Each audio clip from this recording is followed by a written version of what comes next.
Pernah gak sih orang tua kalian bercerita mengenai masa kecil mereka, di mana dengan uang hanya Rp500, mereka bisa membeli banyak banget jajanan. Nah, tapi kalau kita pikir-pikir, di zaman sekarang uang Rp500 untuk bayar parkir aja nggak bisa, apalagi untuk beli makanan. Nah, contoh lainnya adalah ketika kita membeli sebuah rumah ataupun sepetak tanah 20 tahun ataupun 30 tahun yang lalu. Mungkin untuk harga sebuah tanah ataupun rumah pada masa itu sekitaran 100-200 juta. Namun apabila di zaman sekarang, mungkin harganya bisa mencapai hingga miliaran rupiah. Nah, teman-teman mungkin bertanya nih, kok bisa gitu ya? Jadi, hal tersebut bisa terjadi karena adanya inflasi.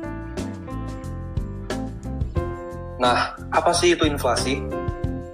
Inflasi adalah suatu proses di mana meningkatnya harga-harga secara terus-menerus yang disebabkan oleh berbagai faktor, antara lain konsumsi masyarakat yang meningkat, adanya ketidaklancaran dalam distribusi barang, dan berbagai faktor penyebab inflasi lainnya. Berikut adalah rata-rata pertumbuhan inflasi selama 10 tahun terakhir di Indonesia, yaitu dari tahun 2009 sampai 2018, yaitu sebesar 5,94%. Itu artinya, ketika kita mempunyai uang sebesar 1 juta rupiah, nilainya di tahun berikutnya akan berkurang menjadi 940.600, dan akan berkurang lagi seterusnya apabila kita tidak mencari solusi untuk mempertahankan ataupun meningkatkan nilai uang yang kita miliki saat ini.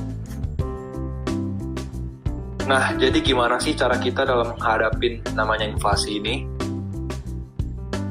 Ada beberapa cara yang dapat kita lakukan dalam menghadapi inflasi, yaitu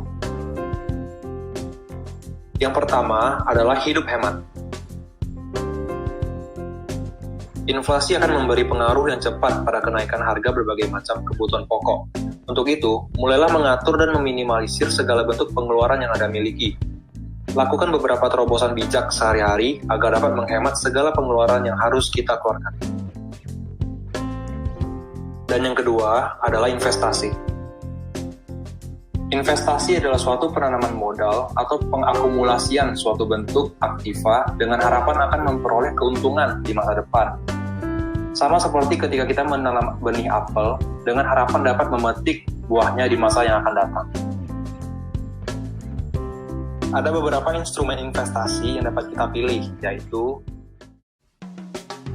pertama, deposito bank. Bentuk investasi yang satu ini adalah yang paling umum digunakan. Anda diharuskan menaruh modal minimal yang ditentukan dalam jangka waktu tertentu, umumnya selang waktu dari 3 bulan sampai dengan 10 tahun. Selama waktu menabung tersebut, kita akan mendapatkan keuntungan berupa bunga dengan persentase tertentu, sesuai kebijakan masing-masing bank. Mengenai modal, sebagian besar bank menentukan modal awal senilai Rp500.000 setiap bulannya, hingga Rp5 juta per tahun. Kedua, obligasi. Instrumen investasi yang satu ini sedikit mirip dengan deposito.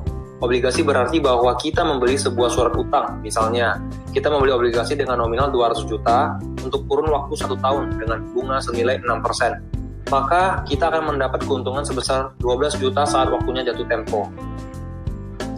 Hal tersebut memang bisa mencegah penurunan nilai uang yang bisa saja disebabkan oleh inflasi yang tak terduga. Namun, tentunya mempertimbangkan jumlah keuntungan yang akan kita peroleh. Ketiga, emas. Mendengar kata emas tentunya bukanlah sebuah hal yang asing bagi kita. Investasi ini sangat berkembang hingga sekarang, mengingat keamanannya karena emas adalah suatu aset yang terus mengalami peningkatan. Besarnya harga suatu emas dapat dipengaruhi oleh turun naiknya mata uang US dollar, ketersediaan tambang emas, serta jumlah permintaan dan penawaran. Keempat, saham. Saham adalah salah satu jenis investasi berupa penyertaan modal dalam suatu perseroan terbatas atau perusahaan. Dengan penanaman modal tersebut, maka kita akan ikut mendapatkan keuntungan dari pendapatan perseroan atau perusahaan itu. Dan yang terakhir, yaitu reksadana. Reksadana adalah wadah dan pola pengelolaan dana atau modal bagi sekumpulan investor untuk berinvesti dalam instrumen-instrumen investasi yang tersedia di pasar modal dengan cara membeli unit penyertaan reksadana.